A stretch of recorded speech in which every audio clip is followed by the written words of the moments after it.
В Берлине многое изменилось, но не так, как ожидают избиратели. Канцлер Фридрих Мерц принимает официальные решения, при этом в подготовке участвуют структуры, действующие за пределами привычных политических механизмов. Кто и каким образом участвует в подготовке новых законопроектов, почему одни группы теряют доступ к обсуждениям, а другие неожиданно получают приоритет. За последние месяцы в Германии начала выстраиваться новая модель управления. Меньше публичных заявлений, но больше согласованных действий в рабочих группах. Источники говорят о росте роли крупных юридических фирм и консалтинговых центров, которые готовят тексты будущих реформ. Лоббисты, экономисты и технические специалисты все чаще участвуют в ключевых этапах подготовки реформ. Я проанализирую сегодня, как изменилась сама архитектура власти и почему это уже затрагивает каждого, кто живет в Германии. Есть круг участников, которые, несмотря на отсутствие высоких постов, активно вовлечены в процессы принятия решений. Встречи, соглашения, обсуждения – это не заседание с трансляцией, это дискуссии на специализированных форумах и встречах в профильных юридических и экспертных центрах. Говорят, что при Мерце стало меньше идеологии и больше интереса к конкретному результату. И это поменяло саму концепцию влияния. Старые имена ушли, пришли новые с другими деньками, другими задачами и другим стилем управления. Но если вы думаете, что участие ограничено только консультациями, стоит посмотреть, как на практике готовятся инициативы. Да, официально процесс выглядит демократично, комитеты, голосование, обсуждение в парламенте. Однако подготовка некоторых документов может начинаться вне стен парламента. Юридическая база часто готовится в стенах международных юрфирм, работающих по контракту с фондами или консалтинговыми бюро. Некоторые экспертные доклады, ставшие широко известными в СМИ, могут быть подготовлены по заказу профильных структур. Как сообщают источники, близкие к правительственным кругам, Фридрих Мерц начал выстраивать новую архитектуру принятия решений. Речь идет не только о смене персон, но и о смене логики, от непрозрачного лоббизма к понятным правилам и проверке на эффективность. По мере того, как Мерц усиливает вертикаль, старые структуры теряют возможность напрямую влиять на ключевые документы. Некоторые эксперты, которые еще недавно получали доступ к обсуждению, больше не приглашаются. Это вызвало заметное напряжение внутри элит, сформировался конфликт между технократическими группами, которые ориентированы на результат, и остатками бюрократии, привыкшей работать по старым шаблонам. Наружу это почти не выносится, в публичных заявлениях звучат тезисы о прозрачности, но в рабочих процессах ведется планирование ответственности и направлений развития. Как говорят в кулуарах, речь уже не о политике в привычном смысле, речь идет о распределении ресурсов, координации решений и работе над законодательной базой. В этом раскладе выигрывает не тот, кто громче говорит, а тот, кто заранее написал черновик закона. И в это время, как элиты дерутся за рычаги внутри страны, за пределами Берлина начинается совершенно другая игра. Все вы знаете, что еще до недавно Германия была безусловным лидером Евросоюза. Берлин предлагал решения, Брюссель подстраивался, все слушали, все считались. Но политический маятник качнулся в другую сторону. Сегодня Германия уже не контролирует ключевые механизмы Евросоюза, и это чувствуется на всех уровнях. Во многих структурах Евросоюза все чаще принимаются решения, с которыми Берлин не согласен, но не может ничего изменить. В энергетике немецкие интересы обходятся стороной.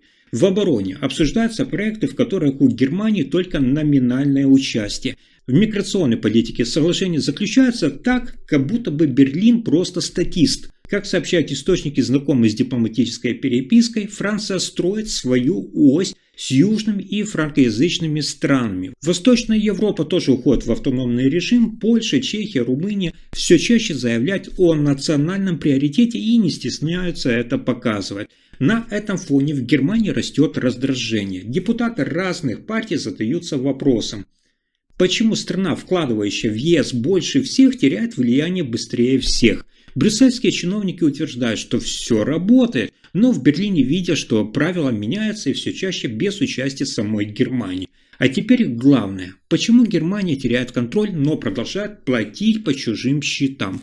Парадокс становится очевидным. Германия продолжает оставаться крупнейшим, на самом деле, вкладчиком в Европейский Союз, при этом в европейской политике происходит перераспределение влияния.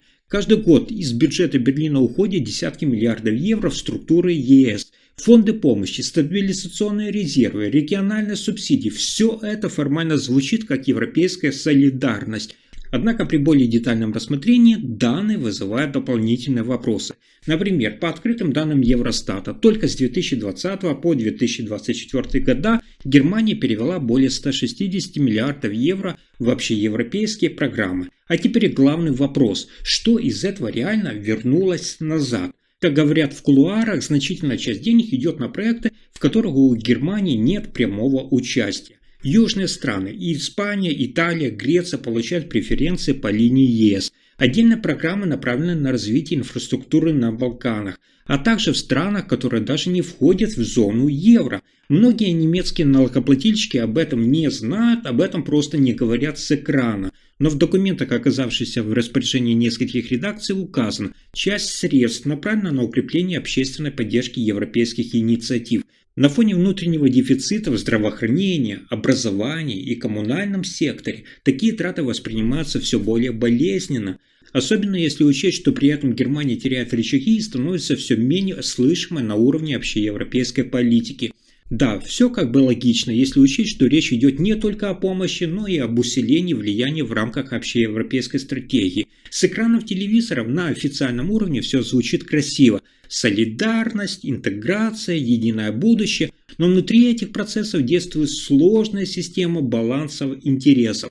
Как отмечают авторы аналитического доклада одного из ведущих экономических институтов, Германия последние 10 лет использует финансовые потоки как способ управления. Другими словами, поддержка стран Европейского Союза – это не только форма поддержки, но и один из механизмов координации политики. Через участие в фондах, кредитных линиях и инвестиционных программах Германия получает негласное право формировать повестку от торговых договоров до назначения ключевых фигур в европейских структурах.